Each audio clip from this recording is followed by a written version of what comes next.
গোটা দুনিয়াটাই পরীক্ষা। আল্লাহ যারে পছন্দ করে বেশি তার পরীক্ষাও। আশাদ্দুন নাসি বালাআন আল আম্বিয়া, এই পৃথিবীতে আল্লাহ সবচেয়ে বেশি বালা মুসিবত দিয়ে পরীক্ষা করেছেন নবীদের, কারণ নবীরা আল্লাহর কাছে কম প্রিয় না বেশি প্রিয়? যেহেতু প্রিয় বেশি, পরীক্ষাও। এজন্য মুমিনের উপর যদি পরীক্ষা আসে, মুমিনের উপর যদি অত্যাচার আসে, মুমিনের উপর যদি ধৈর্যের পরীক্ষা আসে, জেল জরিমানা আসে, মুমিন ওইটারে ভয় পায় না। মুমিন ভয় পায় একজনকে, চিল্লায় বলেন তিনি কে? কারণ আল্লাহর ঘোষণা ওয়ালা তাহিনু ওয়ালা তাহজানু, ঘোষণাটা কার? ভয় নাই, তোদের চিন্তা নাই। আনতুমুল আ'লাউনা ইন কুনতুম মুমিনিন, তোমরাই বিজয়ী হবা যদি মুমিন হও, যদি মুমিন হও। এজন্য ধৈর্যের পরীক্ষা দিতে হবে, আল্লাহর উপর তাওয়াক্কুল করতে হবে, অত্যাচার আর জুলুম আল্লাহর নামে সহ্য করে যেতে হবে। চিল্লায় বলেন ঠিক কি না? কারণ মুসলিমের সাথে আল্লাহ থাকে। মুসলিমের বদদুয়াকে বিশ্বনবী ভয় করতে বলেছেন, কারণ মুসলিমের বদদুয়ার মাঝে আর আল্লাহর মাঝে পর্দা থাকে। যারা দুনিয়ার বুকে জুলুম করে তাদেরকে ক্ষমতার মসনদ থেকে নামিয়ে দেয় কে? আর যারা মজলুম হয়, যাদের রক্ত দিয়ে জমিন ভেজে, তাদেরকে জমিনের ক্ষমতা দিয়ে দেয় কে? আর যারা রক্ত ঝরায়, ইতিহাস বলে তারা শেষ পর্যন্ত প্রাণ আর জান নিয়ে পালাবার জায়গাটা পায় না। চিল্লায় বলেন ঠিক কি না? এজন্য মুমিন খুব ভালো করে জানে, রাত্রি যত গভীর হয়, সুবহে সাদিকের সময় কাছে আসতে থাকে। গর্ভবতী নারীর পেটের জ্বালা যন্ত্রণা, ব্যথার পেইন যত বাড়ে, নতুন মেহমান আগমনের সময় কাছে আসতে থাকে। তেমনি ইসলামের পক্ষের শক্তির উপর যদি অত্যাচার, অনাচার, স্টিম রোলার বেড়ে যায়, এটা প্রমাণ করে ইসলামের বিজয়ের সময় কাছে আসতে শুরু করেছে। চিল্লায় বলো ঠিক কি না? এজন্য রাব্বুল আলামিন ডেকে বলেন, গোলাম লিয়াবলুয়াকুম আইয়ুকুম আহসানু আমালা, কে ভালো আমল করো, কে খারাপ আমল করো, এজন্য আমি জীবন মরণ তৈরি করেছি। চিল্লায় কোন ঠিক কি না? এরপর আল্লাহ বললেন, ওয়ালাকাদ যায়্যানাস সামাআদ দুনিয়া বিমাসাবিহা ওয়া জাআলনাহা রুজুমান লিশ-শায়াতিন। সুবহানাল্লাহ বলেন। ওয়ালাকাদ যায়্যানাস সামাআদ দুনিয়া। মাইকম্যান কোথায়? সাউন্ডটা বাড়াও। এত দুর্বল কেন তোমার সাউন্ড? মনে হচ্ছে আমি মাইক ছাড়া কথা বলছি। সাউন্ডটাকে স্ট্রং করো। ওয়ালাকাদ যায়্যানাস সামাআদ দুনিয়া, I have beautified the closer sky with candles, with light and stars.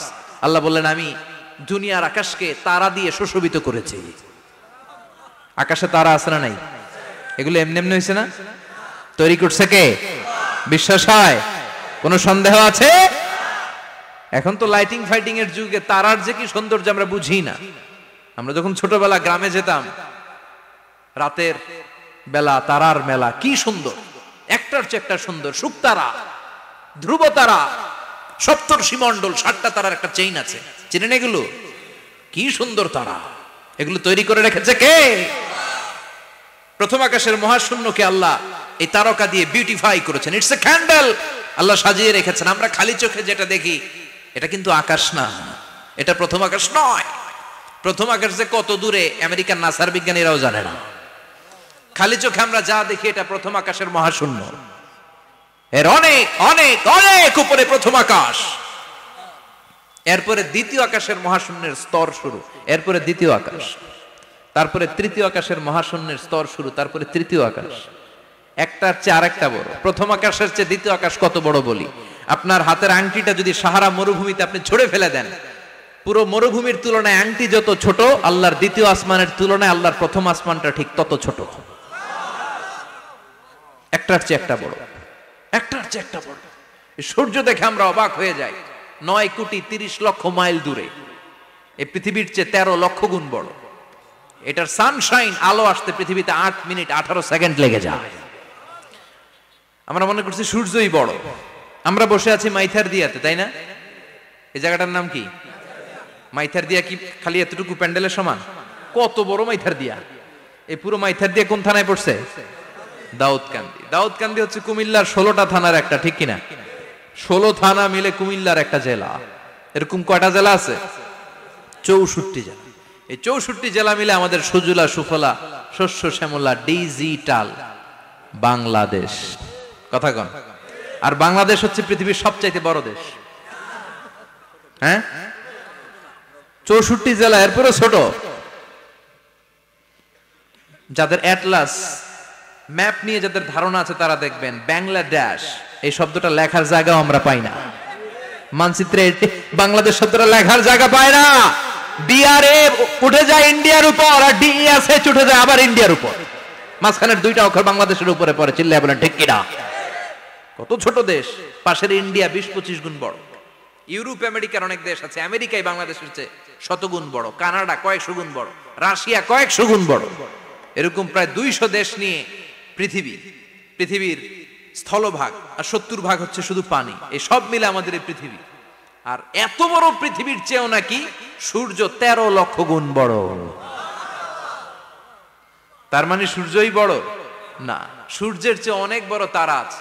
সূর্যের পরে পৃথিবীর সবচেয়ে কাছের যে তারা বা স্টার, ওটার নাম হচ্ছে প্রক্সিমা সেন্ট্রাই। নাম কি? প্রক্সিমা সেন্ট্রাই। এরপরে আলফা সেন্ট্রাই এ, আলফা সেন্ট্রাই বি, ইটা ক্যারিনা, বেটেলজিউস, এরকম একটার পর একটা তারা। যেই সূর্য পৃথিবীর চেয়ে 13 লক্ষ গুণ বড়, বেটেলজিউস নামে একটা তারা আছে, ওটা সূর্যের চেয়ে 33 কোটি গুণ বড়। তার মানে কি বেটেলজিউসই সবচেয়ে বড় না? ছোট্ট একটা তারা। এই বেটেলজিউসরে খেয়ে ফেলাইতে পারে এরকম 1000 কোটি গুণ বড় সাইজের তারা আছে না নাই? এরকম কয়েক বিলিয়ন তারা নিয়ে আমাদের গ্যালাক্সি গঠিত। আমাদের গ্যালাক্সি, এটার নাম মিল্কি ওয়ে। এটার নাম কি? আমাদের গ্যালাক্সি। এই গ্যালাক্সিতে আমাদের অবস্থান। এরকম কত হাজার কোটি গ্যালাক্সি আছে আমেরিকার নাসার বিজ্ঞানীরাও জানে না। আমাদের গ্যালাক্সির সবচেয়ে কাছের যে গ্যালাক্সি, ওই গ্যালাক্সিটার নাম হচ্ছে অ্যান্ড্রোমেডা। কি নাম? অ্যান্ড্রোমেডা। আমাদের গ্যালাক্সি থেকে কেউ যদি কাছের গ্যালাক্সি অ্যান্ড্রোমেডাতে যেতে চায়, তার 2.5 মিলিয়ন লাইট ইয়ার্স সময় লেগে যাবে। কথাটা কঠিন হয়ে গেছে, আমি ভেঙে বলি, তারপরে সুবহানাল্লাহ কইবেন। আমাদের গ্যালাক্সির নাম মিল্কি ওয়ে। মিল্কি ওয়ে থেকে যদি কেউ অ্যান্ড্রোমেডাতে যেতে যায়, কত সময় লাগবে? 2.5 million light year. Light year মানে আলোকবর্ষ। আলোর গতিতে যদি ছোটা যায়, 2.5 মিলিয়ন মানে হচ্ছে প্রায় 25 লক্ষ। তাহলে পৃথিবীতে সবচেয়ে দ্রুতগামী যে বিষয়টা আবিষ্কৃত হয়েছে সেটা হচ্ছে আলো। এই যে লাইট মারলে যে ছোটে, এই লাইট প্রতি সেকেন্ডে 1,86,000 মাইল বেগে ছুটতে পারে। 1 মিনিটে না, 1 ঘন্টা না, 1 মিনিটে না, 1 সেকেন্ডে আলো চলে যায় কয় mile? 1,86,000। Could you imagine that? আপনি কল্পনা করতে পারেন? হয়তো মাথা নাড়াইতেছেন। এটা কি কল্পনা করা যাবে? আমার তো তার ছিঁড়ে যাচ্ছে। 1 সেকেন্ডে নাকি আলো ছুটে 1,86,000 মাইল বেগে। 1 সেকেন্ড শব্দ কইতে তো 2 সেকেন্ড লাগে। কথা কোন? এর মধ্যে আলো চলে গেছে 1,86,000 মাইল। তো কোন রকেট যদি আপনি পান, যে রকেট দিয়ে সেকেন্ডে 1,86,000 মাইল বেগে রকেটটা ছুটবে প্রতি সেকেন্ডে, খেয়াল করেন, ঘন্টায় না, মিনিটে না, কিসে? সেকেন্ডে। যে রকেটটা সেকেন্ডে 1,86,000 মাইল বেগে ছুটবে, ওই রকেটটা দিয়ে আমাদের গ্যালাক্সি থেকে আমাদের পাশের গ্যালাক্সি অ্যান্ড্রোমেডাতে পৌঁছতে আপনার 25 লক্ষ বছর লেগে যাবে। সুবহানাল্লাহ বাড়িতে গিয়ে বললেন। এরকম বিশাল বিশাল তারা দিয়ে আমাদের আকাশটারে বিউটিফাই করেছে কে? এজন্য আল্লাহ বললেন, ওয়ালাকাদ যায়্যানাস সামাআদ দুনিয়া বিমাসাবিহা ওয়া জাআলনাহা রুজুমান লিশ-শায়াতিন। আমি এই দুনিয়ার আকাশটারে সুন্দর সুন্দর তারকারাজি লাইটের মতো সেটিং করে সুশোভিত করেছি। আবার এই তারকা দিয়ে আমি শয়তানদেরকে প্রহারও করেছি। সুবহানাল্লাহ। শয়তানদেরকে আল্লাহ তারা মেরে আঘাত করে। সুবহানাল্লাহ বলেন। এরপরে এই সূরার প্রথম রুকুর শেষে আল্লাহ বললেন, وَأَسِرُّوا قَوْلَكُمْ أَوْ اجْهَرُوا بِهِ إِنَّهُ عَلِيمٌ بِذَاتِ الصُّدُورِ أَلَا يَعْلَمُ مَنْ خَلَقَ وَهُوَ اللَّطِيفُ الْخَبِيرُ। আল্লাহ বললেন, وَأَسِرُّوا قَوْلَكُمْ, তোমরা যদি গোপনে কথা বলো, أَوْ اجْهَرُوا بِهِ, কিংবা স্পষ্ট করে বলো, সব শুনে কে? আপনি যেমনি বলেন শুনবে কে?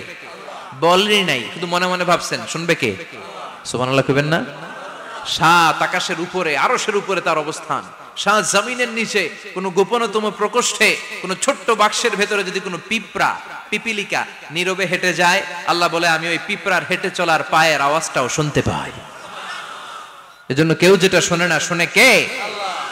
এরপর আল্লাহ বললেন, হুয়াল্লাযী জাআলা লাকুমুল আরদা যালুলান ফামশু ফি মানাকিবিহা ওয়া কুলু মির রিজকি ওয়া ইলাইহিন নুশুর। সুবহানাল্লাহ বলেন। আল্লাহ ডেকে বললেন, গোলাম তোমাদের জন্য জমিনটারে আমি বিছানা বানিয়েছি। আল্লাযী জাআলা লাকুমুল আরদা ফিরাশা, জমিনটারে বিছানা বানিয়েছে কে? এই বিছানার মতো সমতল জমিন দিয়ে তোমরা হেঁটে বেড়াও, চলে বেড়াও, হেলে দুলে পড়ার সুযোগ নাই, ঠিক কিনা? এই যে মাইথার দিয়ার আজকের যে ময়দান, এটা যদি বিছানার মতো সমান না হইতো বসতে পারতেন? কথা কন। এই ময়দানের প্যান্ডেলের এদিক দিয়ে উঁচা, এদিক দিয়ে গর্ত, এদিক দিয়ে নিচা, এদিক দিয়ে খাড়া, কেমন হইতো? কথা কন। কেউ আমারে দেখতো, কেউ দেখতো না, কেউ দাঁড়াইয়া, কেউ বৈশা, আছে না নাই? কিন্তু জমিনটারে সমতল বানালো কে? আপনি যদি বিমান থেকে যদি আপনি দেখেন, বিমানের গ্লাস দিয়ে, জানলা দিয়ে যদি আপনি নিচের দিকে তাকান, আপনি দেখবেন মনে হবে পুরো জমিনটাকে আল্লাহ সবুজ কার্পেট দিয়ে কার্পেটিং করে রেখেছে। এই সৌন্দর্য দিয়েছে কে? আবার রব্বুল আলামিন বলেন, জমিনটারে সমান দেখে, কার্পেটিং দেখে মনে করো না তোমরা বেঁচে গিয়েছো। আমার দেয়া বিধান আমার জমিনে যদি কায়েম করতে না পারো, এই কার্পেটিং করা জমিনের ভেতরে আযাব আছে না নাই? এই পুরো জমিনের ভেতরে আছে আগুন আর আগুন। আগ্নেয়গিরির অগ্নুৎপাত জ্বালামুখে বিস্ফোরণ করে দিয়ে গোটা বিশ্বটারে মুহূর্তে মেসাকার করে দিতে পারে কে? এজন্য আল্লাহ ডেকে বললেন, গোলাম আমিনতুম মান ফিস সামাই আন ইয়াখসিফা বিকুমুল আরদা ফাইযা হিয়া তামুর, তোমরা কি ভেবেছো নাকি বেঁচে যাবা? আমি চাইলেই পুরো জমিনটারে কাঁপিয়ে দিতে পারি। আন ইয়াখসিফা বিকুমুল আরদ, খাসাফ মানে ল্যান্ডস্লাইড। খাসাফ মানে কি? ল্যান্ডস্লাইড, ভূমিধস, ভূকম্পন, আর্থকোয়েক, আছে না নাই? বাংলাদেশে তো ভূমিকম্প হয় না, না? টের পাইছেন? মাঝে মাঝে মাঝরাতে হয় না? 3টার দিকে নিজেই দৌড় দিব না বাচ্চারা লইয়া দৌড় দিব, লুঙ্গি পইরা দৌড় দিব না লুঙ্গি ছাড়া দৌড়াম, কথা কম। এই ভূমিকম্প আছে না নাই? আল্লাহ বলে, মনে করো না জমিনটা সমতল, কার্পেটিং করে দিয়েছি, এই কার্পেটিং এর ভিতরেও আগুনের দলা আছে না নাই? আবার আল্লাহ বললেন, আমিনতুম মান ফিস সামাই আন ইউরসিলা আলাইকুম হাসিবা, নিচে যেমনি কার্পেটিং করা জমিনের ভেতরে অগ্নুৎপাত রেখে দিয়েছি, মাথার উপর থেকে আযাব দেওয়ার সুযোগ আছে না নাই? চাইলে আল্লাহ অগ্নি বৃষ্টি দিতে পারে, আগুন বৃষ্টি দিতে পারে, ঠান্ডার বজ্রপাত দিতে পারে। আপনারা লূত আলাইহিস সালামের কওমের নাম শুনেছেন? তারা হোমোসেক্সুয়ালিটি, সমকামিতা করত, ফলে আল্লাহ তাআলা বিশাল এক চিৎকার মেরে সাইয়েদনা জিবরাইলের মাধ্যমে পুরো জমিনটারে শেষ করে দিলেন। ফাজআলনা আলিয়াহা সাফিলাহা ওয়া আমতারনা আলাইহিম হিজারাতাম মিন সিজিল, তাদের অপকর্মের কারণে জর্ডানের ওই এলাকাটাকে আল্লাহ বললেন, জিবরাইল এলাকাটারে হাতে তুলে নে, আকাশের উপরে তুলে পুরো এলাকা সহ মানুষ সহ জমিনের মধ্যে গেড়ে দে। জমিনের নিচের মাটি উপরে নিয়ে গেল কে? উপরের মাটি নিচে নিয়ে গেল কে? পুরো জায়গাটা এখন ডেড সি হয়ে গেছে। কি সি? ডেড সি নাম শুনেন নাই বোধহয়? আজকে শুনে রাখেন, এটারে বলে মৃত সাগর। এটা গজবের জায়গা, ওখানে মানুষও ডুবে না। লবণের ডেনসিটি, সল্টের ডেনসিটি এত হাই, এই পানির মধ্যে এত গজব, এর মধ্যে কোনো মাছ জন্মায় না, চিংড়ি জন্মায় না, কাঁকড়া জন্মায় না, ব্যাং হয় না, শ্যাওলা হয় না, কিচ্ছু বাঁচে না। এটা গজবের জায়গা, চিল্লায় বলেন ঠিক কিনা?